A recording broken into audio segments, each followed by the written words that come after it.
Dustin Poirier और Dan Hooker का match हो गया और क्या मैच था man, it was one of the best match. और हम ये नहीं कहेंगे बेस्ट मैच एवर, क्योंकि हमको रिसेंसी बायस्ड फिर से वो काम नहीं करना है, क्योंकि अभी जो भी मैच हो रहा है यूएफसी एपेक्स में छोटे ऑक्टोगन की वजह से ज़्यादातर मैच काफ़ी ज़्यादा इंटरेस्टिंग और काफ़ी ज़्यादा इंगेजिंग हो रहे हैं। और ये वाला मैच भी बहुत ज़्यादा था, दूसरों से ज़्यादा था। अभी कुछ दिन पहले आपको हुआ था जॉश इमेट वाला जो मैच जीता था, उसमें शेन बर्गोस वाला match, that was amazing match. उसके बारे में ये बात चल रही थी कि फाइट ऑफ द नाइट या फाइट ऑफ द नाइट जो था फाइट ऑफ द ईयर।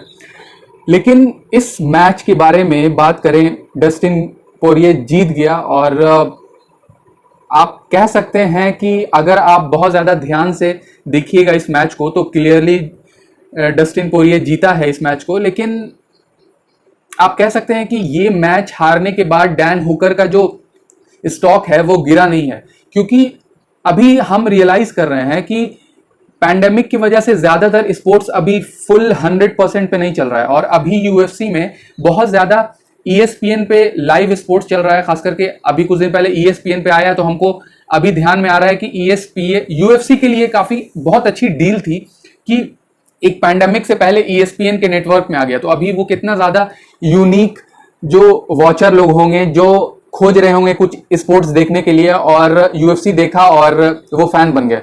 क्योंकि हमको ऐसा लगता है कि अगर कोई भी आदमी जैसे जिसको बॉक्सिंग पसंद है, जो स्पोर्ट्स फैन है, वो यूएफसी फैन बन सकता है और उसको अच्छा लगेगा, क्योंकि इट्स लाइक फाइट गेम सबसे ओल्डेस्ट गेम है और सबसे ज्यादा आप कह सकते हैं कि रियल गेम है। डस्टिन पोरिये एक तरीके से स्लो स्टार्ट किया। Dan Hooker was like in first and second round kicks, calf kicks का काफी ज्यादा इस्तेमाल कर रहा था और बॉडी को का भी मतलब बॉडी किक भी काफी ज्यादा इस्तेमाल कर रहा था। लेकिन हमको ऐसा लगा ना कि डस्टिन पोरिये जो है वो, हम इस वीडियो को थोड़ा दूसरे तरफ ले जाते हैं। जब डस्टिन पोरिये का मेरे दिमाग में नाम आता है तो हमको याद आता है एक इवेंट, जब खबीब और पोरिये का मैच हो रहा था। मैच खत्म होने के बाद खबीब ने अपना टी शर्ट दे दिया था डस्टिन पोरिये को, तो उस समय हमको याद आया और पता चला था कि डस्टिन पोरिये एक फाउंडेशन चलाता है and he is a very nice human being. मतलब वो जब बोल रहा था ना तो इट वाज लाइक हमको भी ऐसा लग रहा था कि he is a very nice human being man. मतलब कि हम लोग ह्यूमन है ना, तो मतलब कि थोड़ा सा हम बायस्ड हो जाते हैं कि he is like very nice. और हमको, मैं ये नहीं बोल रहा हूं कि डैन हुकर वो is not a nice human being, और मतलब कि हमको उसके फाउंडेशन के बारे में नहीं पता है, इस वजह से हमको वो वाली फीलिंग जो है मेरे दिमाग में स्विच ऑन नहीं हो पा रहा है। मतलब कि हमको थोड़ा, मतलब I am just leaning towards Dustin Poirier.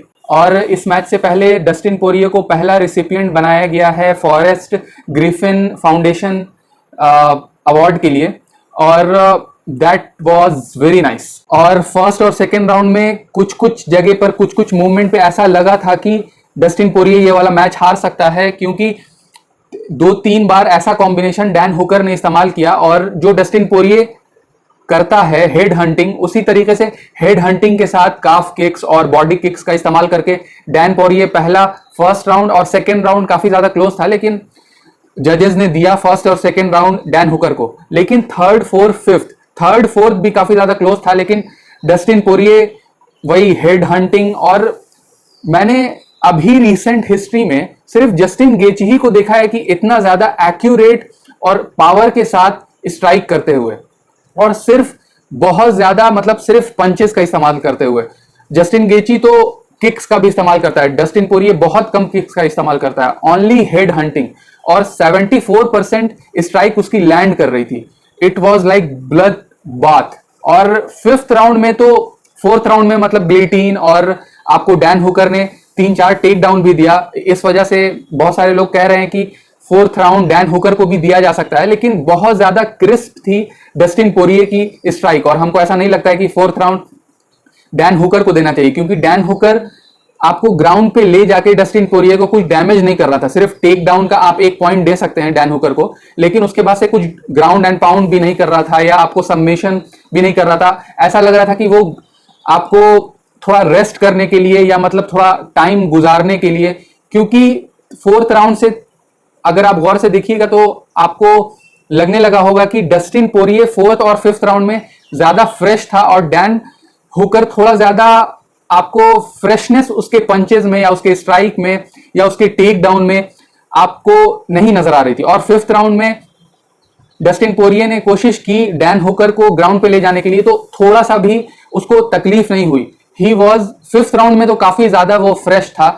और अगर आप इस तरीके से भी देखिएगा कि बहुत ज्यादा जो जजेस होते हैं वो फाइट को स्कोर करते हैं कि 5th राउंड में कौन ज्यादा एक्टिव है, कौन ज्यादा फ्रेशर है, तो उस तरीके से अगर आप जज कीजिएगा तो डस्टिन पोरिये एकदम क्लियरली विनर था। और हमको ऐसा लगा ना कि 4th और 5th राउंड में, खास करके 1st और 2nd राउंड हारने के बाद डस्टिन पोरिये मतलब कि ही इज लाइक, एक तरीके से आप कह सकते हैं कि टेक्निक फाइटर को जिताती है, लेकिन उससे ज्यादा फाइटर को फाइट जिताती है उसका हार्ट। मतलब रिस्क कितना ले रहा है वो, ये हमको दिखा कि डस्टिन पोरिये के पास ज्यादा बड़ा हार्ट है और वो ज्यादा डिस्टेंस ट्रैवल करना चाहता है। मतलब वो फिर से चैंपियनशिप बेल्ट पाने के लिए, इंटरम तो रह चुका है, मतलब यूनिफाई करना चाहता है।